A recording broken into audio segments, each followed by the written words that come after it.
To the news at 11, everyone. I'm Rick Ritter. Our big story tonight, though, that guilty verdict out of Harford County. More than a year and a half after Rachel Morin was murdered along the Ma and Pond Trail, it took that jury only less than an hour to find her killer guilty. It has been a long road for the family of Rachel Morin and for police who searched for Martinez Hernandez, if you remember, for nearly a year in that manhunt. And that manhunt stretched from Los Angeles to Maryland to Oklahoma, where he was taken into custody. Our Harford County community reporter Ashley Paul has been in the courtroom every day of this trial. Ashley, a strong reaction after that verdict was read this afternoon. What has certainly been an emotional couple of days. Yeah, Rick, not just family and friends, but the entire Harford County community has waited for almost 2 years for justice for Rachel Morin. And while this verdict won't bring her back, loved ones tell WJZ they find peace in knowing Victor Martinez Hernandez will never hurt another woman again.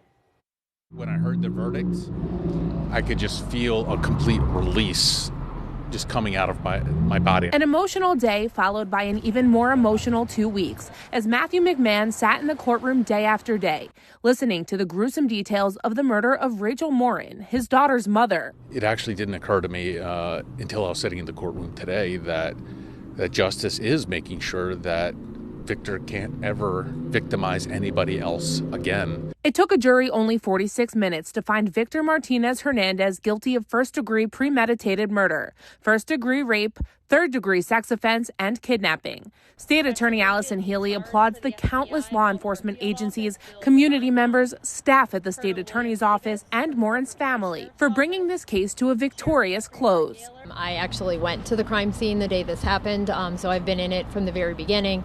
It was a horrific crime, and my sole goal here was to make sure that we got justice for Rachel.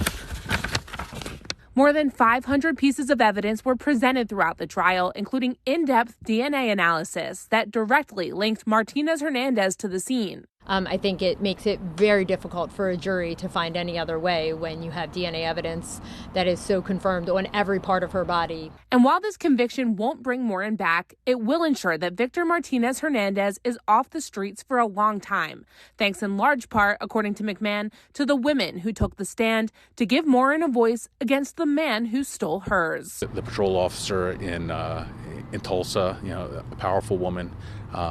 Judge Curtin, a powerful woman. Allison Healy, a powerful woman. Rachel's daughter, the first witness, a powerful woman to stand up for Rachel and stand up against Victor, who was sitting right there.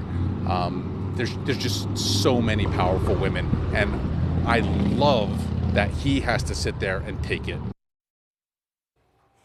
Now, the state is seeking a life sentence without parole for the murder conviction, another life sentence for the rape conviction, and additional years for the remaining charges. Sentencing is expected to happen within the next 90 days and will ultimately be up to Judge Curtin to decide. Rick?